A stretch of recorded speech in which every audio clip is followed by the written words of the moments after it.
அகிலத்தின் அன்பான சொந்தங்களுக்கு இனிய வணக்கம். ஈரான், அமெரிக்கா, இஸ்ரேல் இடையிலான மோதல் உச்சமடைந்துள்ள சூழ்நிலையில் ஈரானின் பதிலடி தாக்குதலின் இரண்டாவது அலையும் தற்பொழுது இடம்பெற்றிருக்கின்றது. ஒரே நேரத்தில் ஈரான் நடத்திய பலமுனை தாக்குதல் அமெரிக்காவை மட்டுமல்ல மத்திய கிழக்கு நாடுகளையும் மிகப்பெரிய அதிர்ச்சிக்குள்ளாக்கி இருக்கின்றது. ஏறக்குறைய ஈரானிய தாக்குதலால் ஒட்டுமொத்த மத்திய கிழக்கும் அதிர்ந்து போய் இருக்கின்றது என்பதுதான் தற்போது வெளியான தகவல்களின் அடிப்படையில் முழுக்க உண்மையான விடயமாக இருக்கின்றது. இஸ்ரேலிலும் இரண்டாவது அலை ஈரானிய தாக்குதல் மிகப்பெரிய அளவிலான சேதங்களை ஏற்படுத்தியிருப்பதாக இஸ்ரேலிய ஊடகங்களே செய்திகளை வெளியிட்டிருக்கின்றார்கள். மத்திய கிழக்கு நாடுகளுக்கான விமானங்களை உலகின் 90% அதிக அளவிலான நிறுவனங்கள் உடனடியாக நிறுத்தியிருக்கின்றார்கள். மத்திய கிழக்கே ஸ்தம்பிக்கும் அளவுக்கு நிலைமை மோசமாக இருக்கின்றது. ஈரானின் முக்கிய இராணுவ தளபதிகள் 2 கொல்லப்பட்டிருக்கின்றார்கள் என்ற தகவலையும் அப்பாஸ் அரக்ஷி வெளியிட்டிருக்கின்றார். இந்நிலையில் பிராந்திய போரில் தற்போது நடைபெற்றிருக்கக்கூடிய மிக முக்கியமான சம்பவங்களை இந்த காணொலியில் பிந்திய நிலவரங்களை விரிவாக பார்க்கலாம்.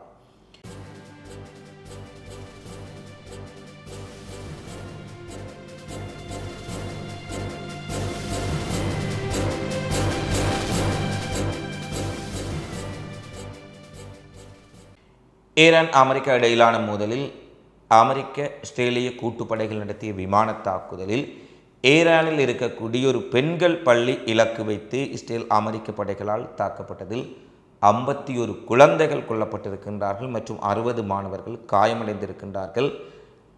500க்கு மேற்பட்ட சிவிலியன்கள் அமெரிக்கா ஈரான் மீது நடத்திய தாக்குதலில் இதுவரை கொல்லப்பட்டிருக்கலாம் என்ற முதற்கட்ட தகவல்கள் வெளியாக இருக்கின்றது. எவர் காசாவிலும் பலஸ்தீனத்திலும் லெபனானிலும் அப்பாவி பொதுமக்களையும் குழந்தைகளையும் இவர்கள் கொன்று குவிக்கின்றார்களோ அதே பாணியில் ஈரானில் தாக்குதலை ஆரம்பித்த போதே பெண்கள் பாடசாலை, அதாவது குழந்தைகள் கல்வி கேட்கக்கூடிய பாடசாலை மீது மிக மோசமான தாக்குதல் நடத்தப்பட்டிருக்கின்றது. 51 குழந்தைகள் கொல்லப்பட்டிருக்கின்றார்கள். அந்த காணொலி பதிவை வாட்ஸ்அப் சேனலில் பதிவேற்றுகின்றோம், பார்க்கலாம். அங்கே சிதறி கிடக்கக்கூடிய குழந்தைகளினுடைய இரத்த கரை படிந்த புத்தக பைகள் உண்மையிலேயே இஸ்ரேல், அமெரிக்கா யார் என்பதை மீண்டும் இந்த உலகத்திற்கு காட்டியிருக்கின்றது. ஏற்கனவே இந்த காசாவில் அவர்கள் செய்திருக்கக்கூடிய மனித உரிமை மீறல்களை நாங்கள் அப்பட்டமாக தொடர்ச்சியாக பேசி வருகின்றோம். ஈரானிலும் நூற்றுக்கணக்கான குழந்தைகளை பாடசாலைக்கு புத்தக பைகளுடன் சென்றவர்களை கொன்று குவித்திருக்கின்றார்கள். அந்த இடமே ஒரு குழந்தைகளால் கொல்லப்பட்ட மிக மோசமான ஒரு சோகமான பகுதியாக காணப்பட்டது. 500க்கு மேற்பட்ட சிவிலியன்கள் கொல்லப்பட்டிருப்பதாக ஈரானிய ஊடகங்கள் தெரிவித்திருக்கின்றார்கள். இதில் ஈரான் இராணுவத்தினுடைய முக்கிய தளபதிகள் 2 பேர் கொல்லப்பட்டிருக்கலாம் என்ற செய்தியும் வெளியாக இருக்கின்றது. ஈரானின் அதி உச்ச தலைவர் அயதுல்லா அல் ஹமீனி, ஈரானிய ஜனாதிபதி பெஷாஷ்கியன் ஆகியோரை இலக்கு வைத்து தாங்கள் தாக்குதல் நடத்தி வீழ்த்தியதாக அமெரிக்கா, இஸ்ரேல் அறிவித்தாலும் அதை ஈரான் மறுத்திருக்கின்றார்கள். அடுத்த ஈரானினுடைய பதிலடி தாக்குதலை பார்க்கின்ற பொழுது டெல் அவிவ், ஹைஃபா நகரங்கள் மிகப்பெரிய அளவில் ஈரானிய தாக்குதலுக்கு இலக்காக இருக்கின்றன. அமெரிக்காவினுடைய தாட் வான் பாதுகாப்பு சாதனங்கள், பேட்ரியோட் வான் பாதுகாப்பு சாதனங்கள், இஸ்ரேலினுடைய அயன்டோம்கள், அரோ 3 அயன்டோம் அனைத்து பாதுகாப்பு அமைப்புகளையும் மீறி டெல் அவிவ், ஹைஃபா, அஸ்கலோன் நகரங்களை மிக கடுமையாக ஈரானிய ஏவுகணைகள் தாக்கியிருக்கின்றன. முதல் அலை தாக்குதலில் ஒரு 55 ஏவுகணைகள் ஈரானால் ஏவப்பட்டன. அந்த தாக்குதலிலும் பல ஏவுகணைகள் வான் பாதுகாப்புகளை உடைத்து கொண்டு உள்ளே நுழைந்து விட்டன. ஆனால் இரண்டாவது அலை தாக்குதலில் அதிக வீரியமிக்க ஏவுகணைகளை ஈரான் பயன்படுத்தி இருக்கின்றார்கள். வாட்ஸ்அப் சேனலில் காட்சி பதிவுகளை பார்த்தால் தெரியும். டெல் அவிவில் இருக்கக்கூடிய மிக முக்கியமான ஹெலோன் என்ற பகுதியில் அமைந்திருக்கக்கூடிய பேருந்து நிலையம் பற்றி எறிந்து கொண்டிருக்கின்றது. ஏறக்குறைய 25க்கு மேற்பட்ட அரசு பேருந்துகள் பற்றி எறிந்திருக்கின்றன. இஸ்ரேலின் பல டெல் அவிவ் பகுதிகள் தாக்கப்பட்டிருந்தாலும் இஸ்ரேலில் மிக கடுமையான ஊடக தணிக்கை உடனடியாக கொண்டு வரப்பட்டிருக்கின்றது. எவ்வாறு Iran true promise 1, true promise 2, true promise 3யில் தாக்கும் பொழுது உடனடியாக அந்த இழப்புகளை மறைப்பதற்காக இவர்கள் ஊடகங்களுக்கு தடை போட்டார்களோ அதே போன்றதொரு நடவடிக்கை தற்போதும் ஆரம்பித்திருக்கின்றார்கள். அவர்களுடைய எரிவாயு நிலையம் ஒன்று பற்றி எறிந்து கொண்டிருக்கின்றது. பேருந்து நிலையங்கள் பற்றி எறிந்து கொண்டிருக்கின்றன. அஸ்கலோனில் இருக்கக்கூடிய ஆடம்பர விடுதிகள் பற்றி எறிந்து கொண்டிருக்கின்றன. இஸ்ரேலியர்கள் முழு அளவில் தற்போது இஸ்ரேல் முழுவதும் பங்கர்களுக்குள்ளும் பதுங்கு குழிகளுக்குள்ளும் பதுங்கி இருக்கின்றார்கள் என்றுதான் அங்கு இருக்கக்கூடிய நிலைமையாக இருக்கின்றது. இஸ்ரேலினுடைய பெங்கூரியன் விமான நிலையம் அடுத்து ஈரானினுடைய ஏவுகணை தாக்குதலுக்கு இலக்காகலாம் என்பதால் அங்கு இருக்கக்கூடிய விமானங்கள் அவசரமாக வெளியேறி வேறு நாடுகளுக்கு அனுப்பப்படுவதான செய்தி வெளியாக இருக்கின்றது. இஸ்ரேலின் பெங்கூரியன் விமான நிலையத்தின் மீது தாக்குதல் நடத்தப்படுவதற்கான வாய்ப்புகள் இருப்பதால் இஸ்ரேலிய விமான நிறுவனங்கள் தங்கள் விமானங்களை நாட்டிலிருந்து சைப்ரஸ் மற்றும் கிரீஸை நோக்கி திருப்பி இருக்கின்றார்கள் என்ற செய்திகளும் வெளியாக இருக்கின்றது. இஸ்ரேலின் நிலைமை இவ்வாறு இருக்கின்றது என்று சொன்னால், மத்திய கிழக்கில் இருக்கக்கூடிய அமெரிக்க தளங்கள் அமைந்திருக்கும் அத்தனை நாடுகளின் மீதும் ஒன்று விடாமல், கத்தாராக இருக்கலாம், ஐக்கிய அரபு எமிரேட்ஸாக இருக்கலாம், பஹ்ரைனாக இருக்கலாம், குவைத்தாக இருக்கலாம், சவுதி அரேபியாவாக இருக்கலாம், அமெரிக்க படை தளங்கள் எங்கெல்லாம் அமைந்திருந்ததோ அந்த தளங்கள் அத்தனையும் ஒரே நேரத்தில் ஈரானிய ஏவுகணைகளால் தாக்கப்பட்டிருக்கின்றன என்பதுதான் அமெரிக்காவை மட்டுமல்ல மத்திய கிழக்கு நாடுகளையும் எழுப்பி இருக்கின்றது. அதாவது அமெரிக்காவினுடைய வான் பாதுகாப்பு சாதனங்களும் தங்கள் மண்ணில் அமைந்திருக்கக்கூடிய அமெரிக்க இராணுவ தளங்களும் தங்கள் மண்ணில் நிலை கொண்டிருக்கக்கூடிய அமெரிக்க படைகளும் தங்கள் நாடுகளை பாதுகாப்பார்கள் என்று பகல் கனவு கண்டிருந்த அரபுக்களுக்கு, அமெரிக்காவினுடைய அடிவை அரபுலக நாடுகளுக்கு, அரபுலக நாடுகளில் இருக்கக்கூடிய அமெரிக்க தளங்களை கூட அவர்களால் பாதுகாக்க முடியாது என்ற செய்தியை ஈரான் ஏவுகணைகள் மூலம் முகத்தில் அறைந்ததைப் போல சொல்லியிருக்கின்றார்கள். ஈரான் சொன்னதைப் போல முன்பை போல இது அடையாள தாக்குதல் கிடையாது. பஹ்ரைனில் நடத்தப்பட்ட தாக்குதலில் அமெரிக்க கடற்படை தளம் பற்றி எரிந்து கொண்டிருக்கின்றது. கத்தாரில் இருக்கக்கூடிய அல்லுதை விமானப்படை தளம் தாக்கப்பட்டிருக்கின்றது. அதிலும் கத்தாரின் வடக்கே உள்ள அமெரிக்காவின் மிகவும் சக்தி வாய்ந்த ரேடார் நிலையம் முற்றாக சுக்குநூறாக்கப்பட்டிருக்கின்றது. அல் ஜசீரா வெளியிடப்பட்ட உறுதிப்படுத்தப்பட்ட செய்திகளை பார்ப்போமாக இருந்தால், மிக குறைந்த விலையில் அமைந்திருக்கக்கூடிய சாகித்ய ட்ரோன் என்று உள்ளே நுழைந்து $1.1 பில்லியன் பெறுமதியான ரேடார் நிலையத்தை சுக்குநூறாக்கி இருக்கின்றது என்ற செய்தி தற்போது வெளியாக இருக்கின்றன. குவைத்தில் இருக்கக்கூடிய அமெரிக்காவினுடைய இராணுவ தளமும் தாக்குதலுக்குள்ளாக இருக்கின்றது. அமெரிக்க இராணுவ தளம் தாக்குதலுக்குள்ளான சூழ்நிலையில் தொடர்ச்சியாக நடத்தப்பட்ட ட்ரோன் தாக்குதலில் குவைத் சர்வதேச விமான நிலையமும் சேதமடைந்திருக்கின்றது என்ற செய்தி வெளியாக இருக்கின்றது. கத்தாரில் மேலும் அமெரிக்க இராணுவம் தங்கியிருந்த கூடாரங்கள், அதற்கு அண்மையிலான பகுதிகளும் தாக்கப்பட்டிருக்கின்றன. ஒரு ஆரஞ்சு நிறத்தில் அமைந்த தீச்சுவாலை மிகப்பெரிய அளவில் கொழுந்து விட்டு எறிவதை அங்கே பார்க்கக்கூடியதாக இருந்தது. எனவே Qatar, Kuwait, Bahrain, Saudi Arabia, ஐக்கிய அரபு எமிரேட்ஸ் போன்ற நாடுகள் மிகப்பெரிய அளவில் தாக்கப்பட்டிருக்கின்றன.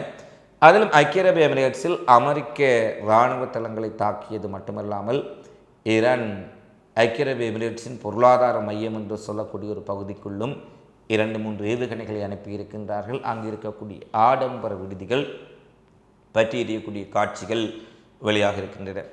ஏற்கனவே அமெரிக்காவுக்கு ஆதரவாக மிகப்பெரிய அளவில் ஐக்கிய அரபு எமிரேட்ஸும் ஜோர்டானும் செயற்பட்டு வருவதாகவும் அவர்கள் நிச்சயமாக முதல் தாக்குதல் இலக்கில் இருப்பார்கள் என ஈரான் தெரிவித்திருந்தார்கள். அதேபோல் ஐக்கிய அரபு எமிரேட்ஸுக்கு அங்கிருக்கும் அமெரிக்க படைத்தளங்களுக்கு மேலதிகமாக அங்கிருக்கும் ஆடம்பர விடுதிகள் மற்றும் மிக முக்கியமான பொருளாதார மையங்களை குறிவைத்தும் ஈரான் தாக்குதலை நடத்தியிருப்பது மிகப்பெரிய அதிர்ச்சி அந்த நாடுகளுக்கு ஏற்படுத்தி இருக்கின்றது. ஏறக்குறைய அமெரிக்காவுக்கு தளம் கொடுத்து தங்களை பாதுகாக்கலாம் என்று நினைத்த அரபுக்கள் இன்று அமெரிக்கா மத்திய கிழக்கில் இருக்கக்கூடிய தங்கள் தளங்களையே பாதுகாக்க முடியாத ஒரு நிலையில் இருக்கின்றார்கள் என்பதை ஈரான் பட்டவர்த்தனமாக காட்டியிருக்கின்றார்கள். ஈரான் ஏவுகணைகளை அமெரிக்க வான் பாதுகாப்புகளினால் இடைமறிக்க முடியவில்லை என்பதுதான் மிகப்பெரிய சிக்கலாக மாறியிருக்கின்றது.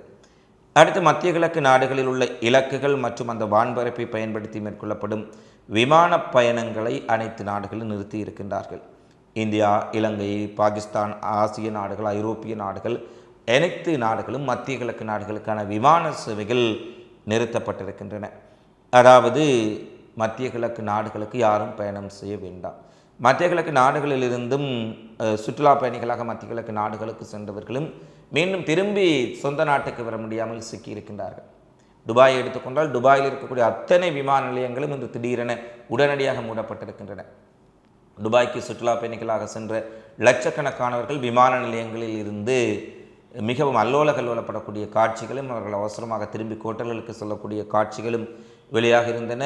துபாயில் இருக்கும் அத்தனை விமான நிலையங்களும் பஹ்ரைனில் இருக்கும் அத்தனை விமான நிலையங்களும் மூடப்பட்டிருப்பதால் அந்த நாடுகளினுடைய சுற்றுலா பயணிகள் மிகப்பெரிய அளவில் சிக்கிக் கொண்டிருக்கின்றார்கள். ஐக்கிய அரபு Emirates, Kuwait, Qatar, Bahrain, Jordan ஆகிய நாடுகளை விட்டு உடனடியாக வெளியேறுமாறு ஈரான் தங்களின் குடிமக்களை கேட்டுக்கொண்டிருக்கின்றார்கள். ஈரான் அங்கு மேலதிக தாக்குதல்கள் நடத்தப் போகின்றார்கள் என்பதை இந்த அறிவிப்புகள் காட்டுகின்றன. ஏற்கனவே 2-3 ஏவுகணை தாக்குதல்கள் நடைபெற்ற சூழ்நிலையில் முதலில் UAE, ஐக்கிய அரபு Emirates, Kuwait, Qatar, Bahrain, Jordan போன்ற நாடுகளில் யாராவது ஈரான் குடிமக்கள் இருந்தால் கிடைக்கக்கூடிய பொருட்களை எடுத்துக்கொண்டு எந்தெந்த வழிகளிலெல்லாம் வெளியேற முடியுமோ உடனடியாக அந்த நாடுகளை விட்டு வெளியேற வேண்டும் என்று ஈரான் தெரிவித்திருக்கின்றார்கள். பஹ்ரைனில் இருக்கக்கூடிய அமெரிக்க கடற்படை தலைமை அகம் 2வது கட்டமாகவும் ஈரானால் தாக்குதலுக்குள்ளாக இருக்கின்றது. அந்த ஏவுகணைகளும் துல்லியமாக தாக்கியிருப்பதான செய்திகள் தற்போது வெளியாக இருக்கின்றன. அடுத்து பஹ்ரைனில் ஒரு சம்பவம் பதிவாக இருக்கின்றது. ஈரானிய ஏவுகணைகள் பஹ்ரைனில் இருக்கக்கூடிய அமெரிக்க கடற்படை தளத்தை தாக்குகின்றன. ஈரானிய ஏவுகணைகள் சீறி பாய்ந்து செல்லும் பொழுது அங்கிருக்கும் மக்கள் மிகப்பெரிய பதற்றமடைந்து அச்சமடைந்து ஆரம்பத்தில் ஓட்டமெடுத்தார்கள். ஆனால் பின்னர் அது அமெரிக்காவினுடைய கடற்படை தளத்தை தாக்கிவிட்டதென தெரிந்த பின்பு தங்களுடைய நாட்டுக்குள்ளே தாக்குதல் நடைபெற்றாலும் கூட அந்த மக்கள் ஆரவாரம் செய்து தங்களுடைய மகிழ்ச்சியை வெளிப்படுத்தக்கூடிய காட்சி பதிவுகளும் வெளியாக இருக்கின்றன.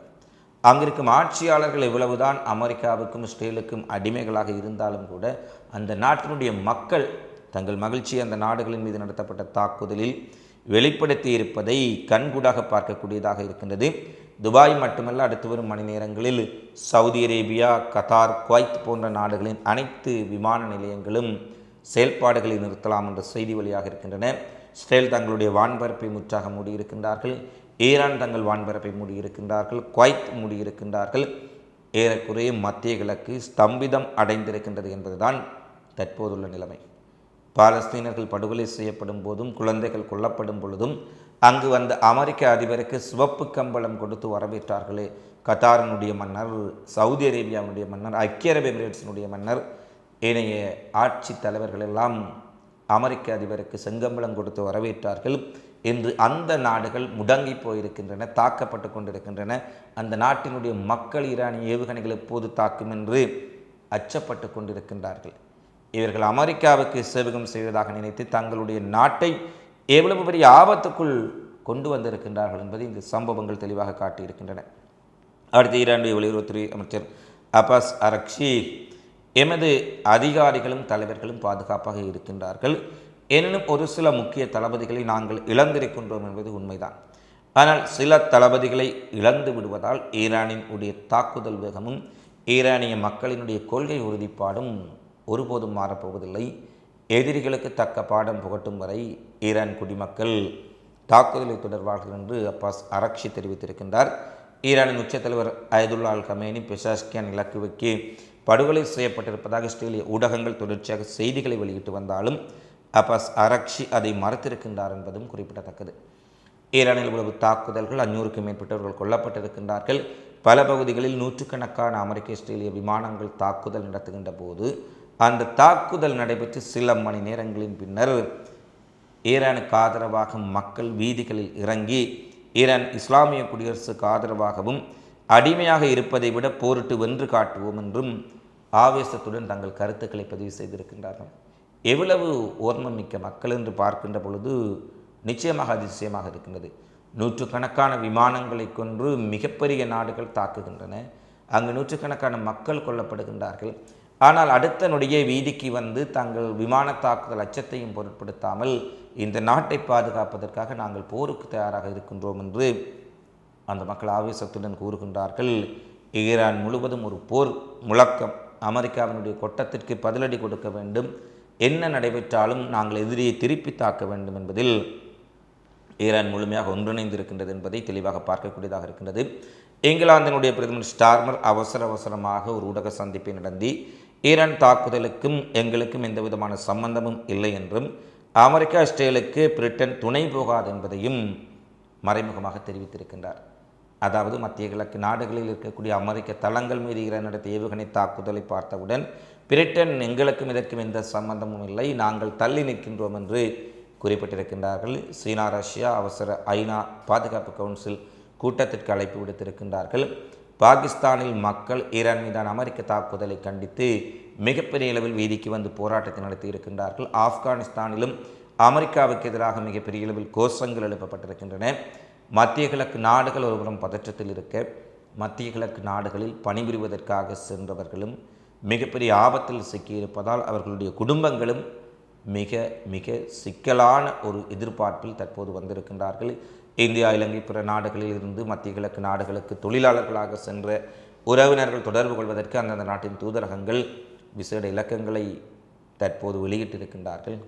எனவே அமெரிக்க அதிபராக அமெரிக்க மக்கள் ஒரு தவறான நபரை தேர்ந்தெடுத்ததனுடைய விளைவு இன்று ஒட்டுமொத்த உலகமும் ஒரு ஆபத்தான பிரதேசமாக, மிக மோசமான ஒரு பிரதேசமாக, மிகப்பெரிய பொருளாதார சமூக யுத்த நெருக்கடியை சந்திக்கக்கூடிய ஒரு பிரதேசமாக மாறப்போகின்றது என்பதுதான் துரதிர்ஷ்டவசமான உண்மை. தொடர்ச்சியாக போரியல் நிலவரங்களையும் அது சார்ந்து வழியாக இருக்கக்கூடிய உடனுக்குடனான தகவல்களையும் உங்களுக்கு தருவதற்கு காத்திருக்கின்றோம். மீண்டும் அடுத்த காணொலியில் சந்திப்போம். உங்களது மதிப்புமிக்க கருத்துக்களை தவறாமல் கமெண்ட்ஸில் பதிவிடுங்கள். நன்றி, வணக்கம்.